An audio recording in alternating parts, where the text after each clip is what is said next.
20 अप्रैल 2026 असम के 810 गांव पानी में डूब गए। 6,50,000 लोग बेघर हो गए।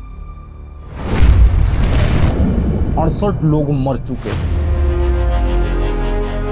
5 साल हमें और दे दीजिए, आसाम को बाढ़ मुक्त बनाने का काम भारतीय जनता पार्टी की सरकार। शिवासगर में 2,90,000 लोग बाढ़ से इफेक्टेड हैं। चारदियों में 1,90,000, जोहरत में 1,30,000। अब जरा सोच कर देखो उन लोगों को क्या हाल होगा।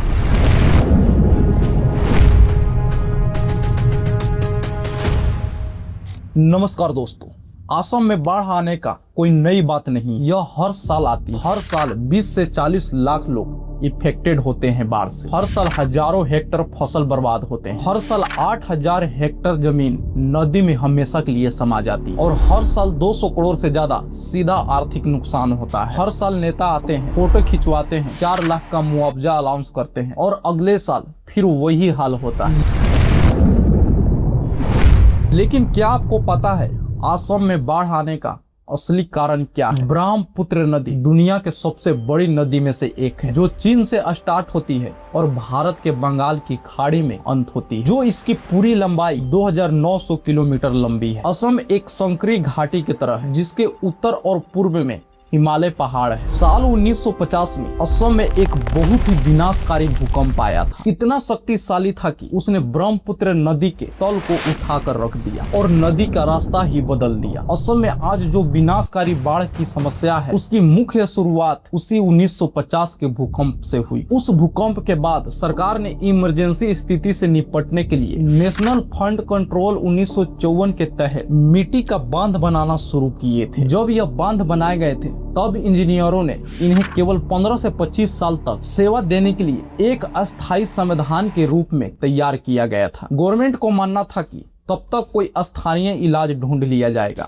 लेकिन समय बीतने के बाद भी नए ऑप्शन ही नहीं ढूंढेंगे और असम आज भी इन्हीं बांधों पर निर्भर रहता है। आज 2026 में इनमें से अधिकांश बांधों को बने 50 से 70 साल तक से ज्यादा समय पूरा हो चुका है। असम में लगभग 4,600 किलोमीटर से ज्यादा लंबे तटबंध है, जिनमें से 295 से अधिक बांधों ने अपनी लाइफ पूरी कर चुकी है। और जानते हो सबसे शॉकिंग बात क्या है? उस जमाने में आज की तरह कंक्रीट या आधुनिक तकनीक नहीं थी। इस बांधों को मुख्य रूप से स्थानीय मिट्टी और पत्थरों को कूट कर बनाया गया था। और आज सब कुछ होने के बावजूद भी हमारा भारत का क्या हाल हो चुका है। 18 करोड़ की सड़कें सिर्फ 15 दिन में धंस गई। एक रोड 4 दिन सिर्फ पहले ही बना, उसमें ट्रक समा गया। और अगर इसे डिटेल में जानना चाहते हैं तो यहाँ से क्लिक कर कर देख सकते हैं, या फिर हमारे बायो में लिंक है, वहां से भी देख सकते हैं। चलिए वापस आते हैं टॉपिक पे।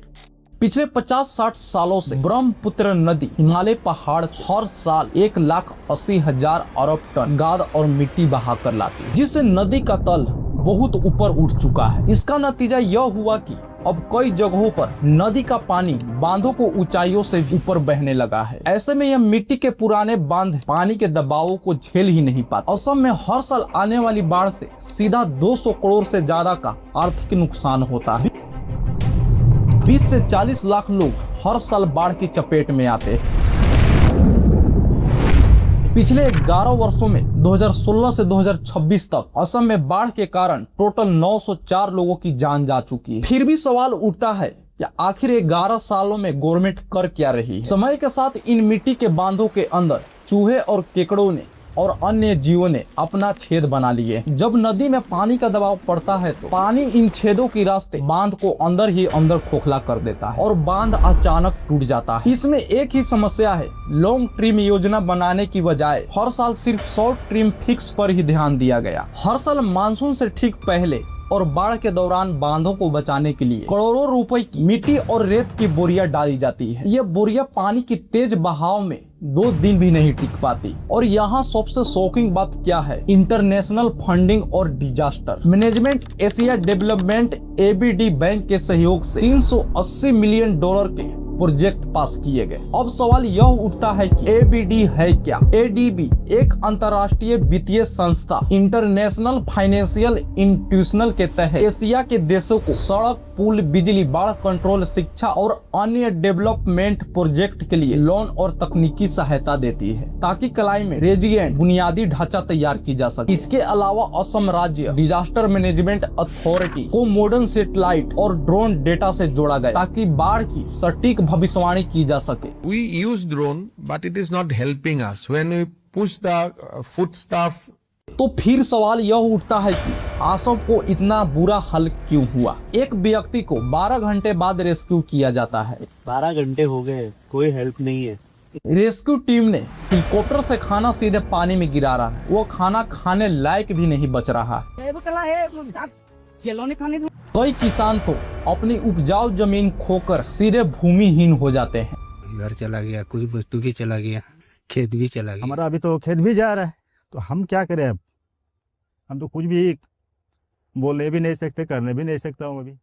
और यह तो कुछ नहीं, अगर ऐसे ही चलता रहा तो इससे भी भयानक मंजर देखने को मिलेगी। तो फिर सवाल उठता है कि आखिर कैसे। चीन ब्रह्मपुत्र नदी पर एक बहुत बड़ा हाइड्रोलिक मेगा डैम बना रहा है। इस बांध का नाम मेडोंग बांध है और इसका काम कुछ महीनों से बहुत तेजी से बढ़ी है। भारत के अरुणाचल प्रदेश के बॉर्डर सिर्फ 50 किलोमीटर दूर पहाड़ों के मोड़ पर बनाया जा रहा है। इस प्रोजेक्ट की लागत लगभग 167 अरब डॉलर है। अब सवाल यह उठता है कि आखिर यह प्रोजेक्ट बनाकर करेगा क्या। चीन ने यंगतीज नदी पर पहले से ही एक डैम बना रखा है जिसे थ्री गोर्जेस डैम कहते हैं। यह वर्तमान में दुनिया का सबसे बड़ा बिजली पैदा करने वाला डैम है। इसकी क्षमता 22,500 मेगावाट है। यह इतना विशाल है कि जब इसमें पूरा पानी भर जाता है तो पृथ्वी की घूमने की गति भी थोड़ी सी धीमी हो जाती है। चीन अब ब्रह्मपुत्र नदी पर जो नया मेडोंग डैम बना रहा है उसकी क्षमता 60,000 मेगावाट है।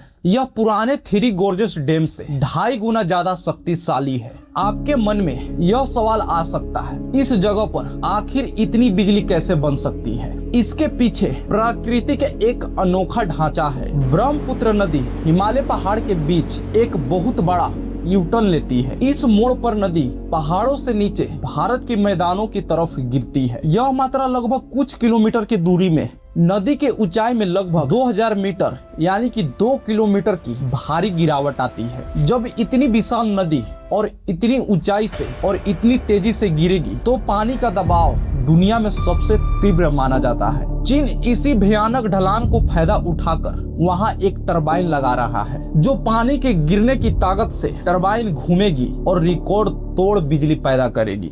मानसून के समय में जब भारी बारिश होगी तब चीन अपने बांधों को बचाने के लिए भारी मात्रा में पानी छोड़ सकता है। इससे अरुणाचल प्रदेश और असम की घाटियों में इतनी भयानक बाढ़ आएगी जिसे संभालना नामुमकिन हो जाएगा। तो फिर सवाल उठता है, वहाँ के लोगों को हटा क्यों नहीं देते। असम के ब्रह्मपुत्र घाटी कोई खाली जगह नहीं है। राज्य की लगभग 3.1 करोड़ की कुल आबादी में से 85% इसी घाटी में रहते हैं और इतने बड़े पैमाने पर 2 करोड़ 50 लाख लोगों को ट्रांसफर करना भारत या किसी दुनिया के किसी भी कोने में इतनी खाली और उपजाऊ जमीन है ही नहीं। ब्रह्मपुत्र नदी जो हर साल बाढ़ लाती है वो अपने साथ उपजाऊ मिट्टी भी लाती है। यह मिट्टी धान और चाय की खेती के लिए वरदान के रूप में है। तो फिर इसका सोल्यूशन एक ही है, स्थानीय रूप से हटाने के बजाय गवर्नमेंट केवल बाढ़ के 2-3 महीने के लिए लोगों को आधुनिक और पक्के मल्टीपल सोलर होम में शिफ्ट करना चाहिए जहाँ बिजली, पानी और मवेशियों का चारा का पूरा इंतजाम होना चाहिए। बाढ़ से फसलों को बचाने के लिए हमारे वैज्ञानिक ऐसे फसलों को खोज कर रहे हैं जो 2-3 हफ्ते भी डूबे रहने पर फसल को कोई नुकसान ना हो। तो बहुत बहुत धन्यवाद।